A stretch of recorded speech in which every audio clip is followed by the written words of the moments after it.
So, Joe, I don't know if you know this, but I spent most of from 14 to 25 in jail. Yeah, I do know that. I spent like a ton of time. At 16, I was charged as an adult for a charge. And what did you do? It was the first time I've ever actually talked about the charge. I just say it was a heinous crime, admittedly. It was horrible. We robbed a couple of guys for some weed, but they called the police because we took some money and some stuff. And it was an armed robbery. I mean, we went in there with a gun. I regret it every day of my life, Joe. I was a kid. Now, I'm not making an excuse, but I would like to paint the picture that I literally did not have pubic hairs.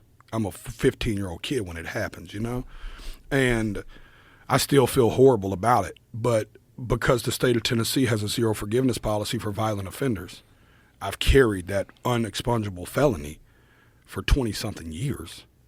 It prohibits me from getting houses. It's prohibited. It's put me in. I mean, life insurance, homeowner insurance is higher if I can get it at all. I can't get life insurance at all, just because most of them won't give you a decent policy as a felon. I can't volunteer at the YMCA, the Young Men's Christian Academy. Won't let me. Me and my wife just got turned down for a house. I'm in a place in life where I go to buy my dream home, guard-gated community, golf course. Man, I'm crying, Joe. They accept my offer. Everything's going crazy. I'm like, this ain't be real. They turn me around and say, no, the golf course won't let a felon be a part of the community. And I'm a fucking, dude, I'm a 15, 16-year dude. But the idea that there's just this one definition, this one solid yes or no, this is a thing. You have the mark on you. Right. And it's not an individual with individual circumstances. Right. That's so ridiculous. And that's not what a human being is supposed to be about.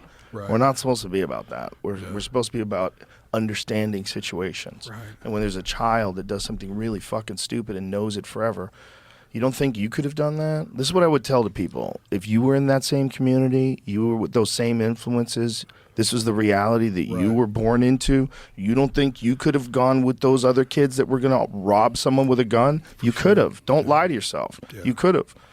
They're not unsavable human beings. Right. And then that's why I focus all of my philanthropic efforts with the juvenile at home. We sunk $250,000 into there for my last hometown show. I sold out my arena.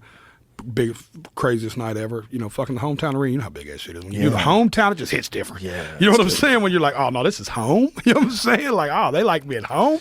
Yeah. For me, it's Boston. Yeah. Yeah. When you play the Garden, right? Yeah. God, crazy, dude. I just couldn't imagine the emotions of just like, dude, I fucking ate shit at this comedy club here. I fucking talk fucking kickboxing and shit out here for fucking $20 a session. And here I am standing in the fucking Garden. That's it, dude. I was sitting 2 blocks away from the juvenile I was in, George. Wow. I mean, Joe. And I'm sitting there, Joe. And I went and talked to the kids before. I went and met them all, spent Thanksgiving with them before the show. Fed them and sat down with them and said, look, y'all, I know a couple of y'all been in here for a year or two, just like I was. I'm building a studio in here, and I'm building trade programs, and I got y'all's back. Man, we helped out with a lot of lawyers. Wow. We worked with the state. Now they're building a new juvenile that we're going to sink millions of dollars into and have an aftercare program. I'm going to do so much for at-risk youth in Nashville because my whole life changed in that. It was the most... I look back at it, and I talk about it so much that sometimes I desensitize myself for how traumatic it really was. I spent my 15th, 16th, 17th, 18th, 19th, and 20th birthday incarcerated. Straight. Like, most kids are like, my daughter will inevitably, by the grace of God, get a car on her 16th birthday. Like the dream shit, with the ribbon and shit. It's going to be a big moment. It's going to be fucking crazy, But... I got, they didn't even give me an extra piece of cake for dinner. You know what I mean? Like, I didn't have a guard tell me happy 15th or 16th birthday.